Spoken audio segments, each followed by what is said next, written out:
Bakit sobrang halaga ni Pangulong Bongbong Marcos kay Donald Trump? At bakit lubos ang tiwala nito kay Pangulong Bongbong Marcos? At bakit ang bansang Amerika na superpower ay napakahalaga ng relasyon nito sa Pangulo ng Pilipinas? Halika, atin itong pag-usapan mga kaibigan. Philippine President Marcos Jr. holds a three-way virtual meeting with the leaders of the U.S. and Japan. The U.S. and Japan have pledged to pump funds into the development of a Luzon investment corridor in the Philippines. Alam mo ba na sa dami ng bansa sa mundo, tila may espesyal na lugar ang Pilipinas sa puso ni Donald Trump? Bakit nga ba? Ano ang dahilan kung bakit mataas ang tiwala ng dating Pangulo ng Amerika kay Pangulong Ferdinand Marcos Jr.? Kung gusto mong malaman ang buong kwento, manatili ka rito dahil baka hindi mo mapansin tapos na ang content, ngunit bit-bit mo na ang sagot. Nang ipahayag ni Donald Trump bilang muling mahalal na Pangulo, tila naging bahagi ng usapan ang Pilipinas. Bakit kaya? Sa likod ng kanyang protectionist na pulisiya tulad ng universal tariffs, hindi niya kailanman isinantabi ang kahalagaan ng Pilipinas sa estratehiya ng Amerika sa rehiyon. Ngunit hindi lang ito tungkol sa ekonomiya, may mas malalim na dahilan.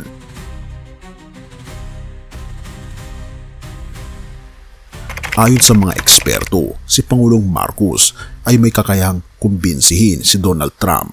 Bakit? Dahil si Trump, ayon kay Raymond Powell, ay kilala sa pagiging bukas sa mga argumento mula sa mga taong kanyang pinagkakatiwalaan. Ngunit ano kaya ang kanyang nakikita kay Pangulong Bongbong Marcos na hindi niya nakikita sa iba? Una, ang Pilipinas ay may estratehikong posisyon sa Indo-Pacific na kritikal para sa seguridad at ekonomiya ng Amerika. Pangalawa, ang administrasyon ni Pangulong Bongbong Marcos ay hindi lang taker. Ang Pilipinas ay isang matapang na alyado na humaharap sa mga agresyon ng China, partikular sa South China Sea. Pero bakit si Pangulong Bongbong Marcos ang kailangan ni Donald Trump? Habang si Trump ay naglalayon na gawing mas protektado ang ekonomiya ng Amerika, naintindihan niya ang kailangan niya ang isang mapagkakatiwalaang kaalyado sa rehiyon. At dito pumapasok ang Pilipinas sa eksena. Ang Subic Freeport Zone at iba pang proyekto sa Luzon Economic Corridor ay naging posible dahil sa suporta ng Administrasyong Trump noong una niyang termino. Pero bakit hindi niya binitawan ang atensyon sa Pilipinas? Dahil nakita ni Trump ang kakayahan ni Pangulong Bongbong Marcos na magdadala ng balanse sa rehiyon sa gitna ng lumalaking tensyon sa China. Kung nais ng Amerika na mapanatili ang kanilang impluensya sa Asia, malinaw na ang Pilipinas ang kanilang matibay na kasangga. Ang relasyon ni Trump at Pangulong Bongbong Marcos ay hindi lang tungkol sa politika at ekonomiya. Ang kanilang personal rapport ang nagbibigay ng kumpiyansa kay Trump na ipagpatuloy ang malapit na ugnayan ng dalawang bansa. Dahil kilala ang ina ni Pangulong Bongbong Marcos na si Imelda Marcos na malapit na kaibigan ni Donald Trump. Sinabi nga ni Pangulong Bongbong Marcos, ang Pilipinas ay nasa unahan ng laban para sa kapayapaan sa rehiyon. At sa mga salitang ito, tila nakita ni Trump na ang Pilipinas sa ilalim ng liderato ni Marcos ay hindi lang isang kaalyado, kundi isang lider na handang magdala ng solusyon. At ito ang hamon at pag-asa. Ngunit hindi lahat ay perpekto. Ang mga proteksyonistang pulisiya tulad ng mas mataas na taripa ay maaaring magdulot ng hamon sa kalakalan ng Pilipinas at Amerika. Pero bakit nananatili ang tiwala ni Trump? Dahil sa kakayahan ni Pangulong Bongbong Marcos na magbigay ng makabuluhang argumento kung paano makikinabang ang Amerika sa pakikipagkalakalan sa Pilipinas.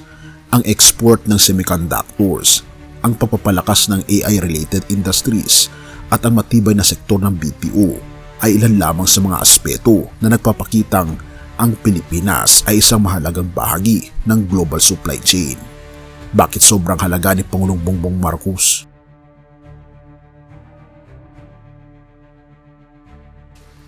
Sa madaling salita, si Donald Trump ay nagtitiwala kay Pangulong Bongbong Marcos dahil nakita niya ang kakayahan nitong magdala ng solusyon hindi lamang sa lokal na konteksto kundi sa regional na antas. Ang Pilipinas ay hindi lamang isang maliit na bansa sa Asya. Sa ilalim ng lideratura ni Marcos, tayo ay isang kaalyado na handang makipagtulungan para sa mas malawak na layunin. Ang pagiging mahalaga ng Pilipinas kay Donald Trump ay hindi aksidente. Ito ay dahil sa karunungan, kakayahan at katalinuhang ipinapakita ni Pangulong Bongbong Marcos na nakaugat sa grasya ng ating Panginoong Diyos na siyang nagbibigay ng lahat ng ito sa ating Pangulo, na tiyak na magdadala ng tagumpay hindi lamang sa bansa kundi pati na rin sa rehiyon. Ano ang opinyon mo sa tiwalang ibinibigay ni Donald Trump kay Pangulong Bongbong Marcos?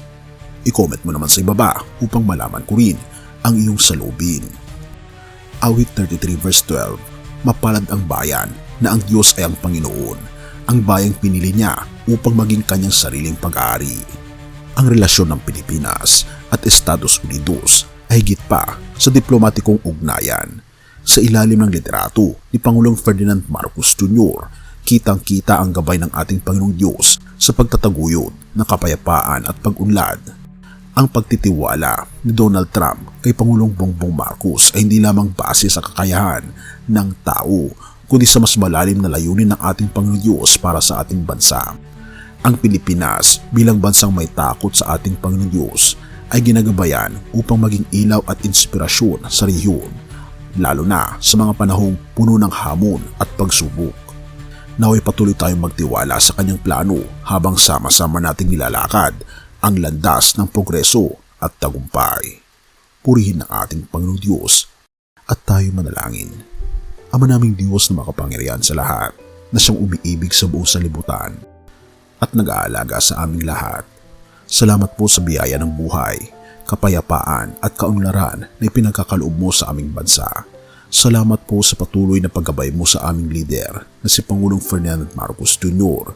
upang maging instrumento ng iyong plano hindi lamang sa Pilipinas kundi sa buong rehiyon. O aming Panginoong Diyos, itinataas namin sa iyo ang ugnayan ng aming bansa at ng Estados Unidos. Naway patuloy niyo pong gawing matatag ang relasyon na ito na nagbibigay daan sa kapayapaan, kaunlaran at pagkakaibigan. Bigyan niyo rin po ng karunungan ang aming mga lider upang magdesisyon ng ayon sa iyong kalooban at gabayan niyo rin po si Donald Trump sa kanyang pamumuno upang makita niya ang iyong liwanag sa bawat hakbang. O aming Panginoong Diyos, ipinapanalangin din namin ang bawat taong nanonood at nakikinig ng mensaheng ito. Bigyan niyo po sila ng kaliwanagan ng isip, kalakasan ng loob at pananalig po sa inyo.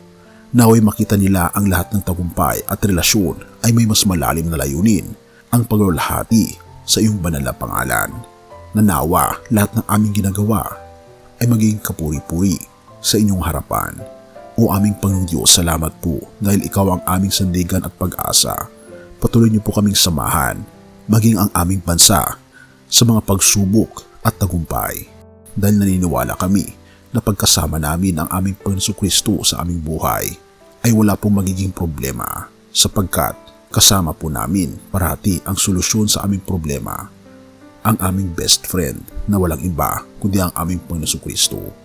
Salamat po Panginoong Diyos sa patuloy na pag-aalaga sa amin at salamat sa pagdinig ng aming mga panalangin at patnubayan po kami at patawarin po kami sa lahat ng aming pagkukulang at pagkakasala at iligtas niyo po kami sa inyong pong muling pagdating sapagkat ito aming samot hiling sa matamis na pangalan ng aming Panginoon Jesus.